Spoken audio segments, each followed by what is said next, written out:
Saat membuka sosmed, teman-teman pasti pernah melihat gambar-gambar seperti ini. Well, semua ini tentu membuat kita bertanya-tanya, kok aneh ya cuaca zaman sekarang? Bumi kenapa ya? Apakah kiamat sudah dekat?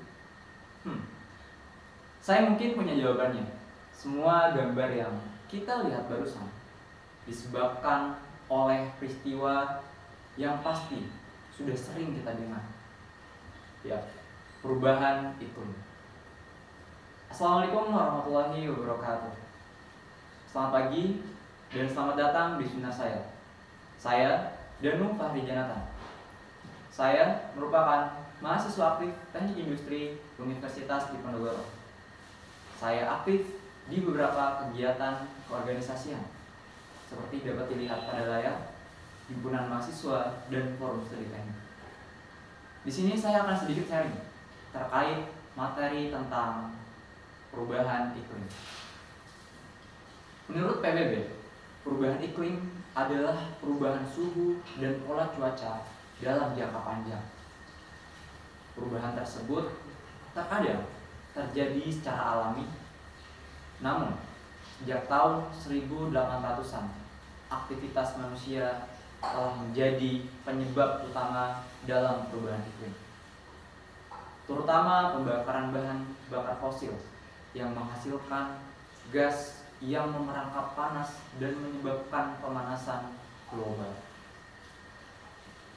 Pada abad ke-19 atau tahun 1800-an, belum ada pemahaman yang sepenuhnya terinci tentang fenomena perubahan iklim seperti yang kita miliki saat ini.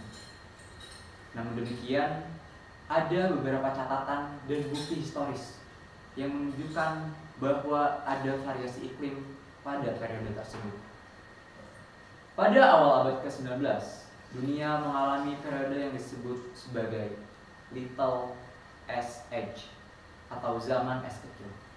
Ini adalah periode penurunan suhu yang signifikan di beberapa wilayah dunia, terutama di Eropa Utara, yang berlangsung sekitar abad ke-16 hingga ke-19. Meskipun tidak ada konsensus mutlak di kalangan ilmuwan tentang penyebab pasti dari Little Ice Age, beberapa faktor seperti aktivitas matahari yang rendah, letusan gunung berapi yang besar, dan perubahan aliran laut diyakini berperan dalam peristiwa tersebut.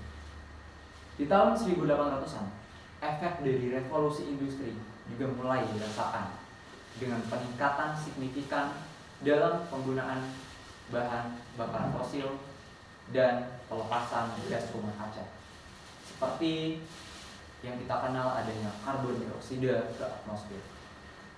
Meskipun dampak langsung dari aktivitas manusia terhadap perubahan iklim belum menjadi fokus utama, pertumbuhan industri ini menjadi awal dari apa yang kemudian kita kenal sebagai pemicu utama perubahan iklim global. Dalam sejarah, tahun 1815 juga dikenal dengan letusan Gunung Tambora di Indonesia yang sangat besar, yang menghasilkan abu vulkanik yang tersebar luas di atmosfer, menyebabkan penurunan suhu global yang signifikan pada tahun 1816.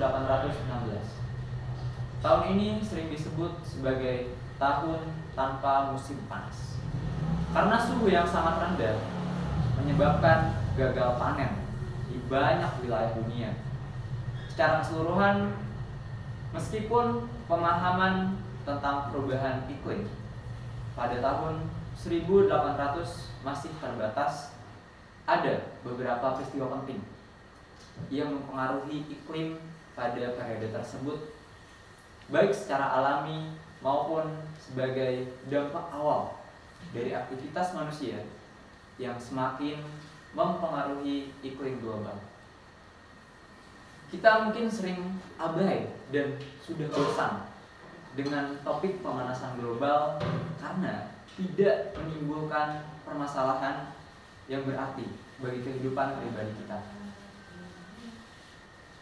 Coba kita ingat kembali hujan ekstrim dan banjir rob yang terjadi baru-baru ini dan terjadi di kawasan Pantura, khususnya Semarang dan kawasan sekitarnya. Bagaimana mungkin banjir rob yang biasanya muncul pada bulan-bulan basah seperti bulan Desember, Januari, Februari ini muncul di bulan Mei di saat akhir musim transisi? Teman-teman juga pasti sudah sering mendengar tentang Jakarta akan tenggelam, kan? Ya, memang faktor utamanya adalah karena banyaknya warga yang menggunakan air tanah secara berlebihan sehingga terjadinya penurunan permukaan tanah. Tapi hal ini didukung juga dengan naiknya volume air laut yang disebabkan oleh mencairnya es-es di kutub utara. Beberapa kawasan yang ada di pantai Ancol sudah mulai menghilang, terendam, kawasan Kampung Muara khususnya. Apakah hanya Jakarta saja? Ternyata tidak. Menurut BRIN, diduga ada paling tidak sekitar 115 pulau di Indonesia yang akan mengalami hal tersebut. Dampak lain yang sudah terjadi saat ini yaitu mencairnya es di puncak Jaya Wijaya, Papua. Berdasarkan studi di BMKG, es di Gunung Jaya Wijaya pada tahun 2025 atau sekitar tahun 2026 diprediksi sudah punah. Berikut merupakan tampilan perbedaan puncak Jaya Wijaya pada tahun 2010 dan 2015. Seperti dapat kita lihat bahwa ketika tahun 2010 nampak masih terdapat es yang cukup tebal menyelimuti puncak Jaya Wijaya dibandingkan pada tahun 2015. Sekarang mari kita lihat dampak yang sudah terjadi di dunia pada tahun 2016 sampai 2017 yang dimana terjadi pemutihan massal akibat kenaikan suhu air laut, dan setengah dari terumbu karang di Great Barrier Reef telah mati dalam 2 dekade terakhir. Sekecil apapun kenaikan suhu bumi dapat menyebabkan dampak yang besar. Bahkan menurut para peneliti, dalam 2 dekade bumi mencapai suhu melampaui pemanasan 1,5 derajat Celcius. Pemanasan global juga berdampak ke kesehatan manusia. Perubahan suhu dan curah air hujan mempengaruhi aktivitas organisme pembawa penyakit, sehingga dapat menyebabkan beberapa penyakit seperti bertambahnya penyebaran penyakit menular, perubahan pola cuaca, curah hujan, dan kekeringan juga dapat menyebabkan gagal panen. Sehingga apa? Sehingga kurangnya ketersediaan pangan dan berujung pada krisis pangan. Nah, gimana? Ini semua terdengar seperti film ya, tapi sayangnya bukan, karena ini semua nyata. Maka dari itu, mari kita mulai lindungi tempat tinggal kita satu-satunya, yaitu planet bumi. Langkah awal yang bisa kita lakukan adalah dengan mencari tahu lebih banyak tentang informasi-informasi mengenai perubahan iklim ini. Ayo, peduli perubahan iklim. Apa yang bisa kita lakukan supaya perubahan iklim tidak semakin meningkat? Kita bisa melakukan aksi kecil dalam aktivitas sehari-hari, mulai dari diri sendiri.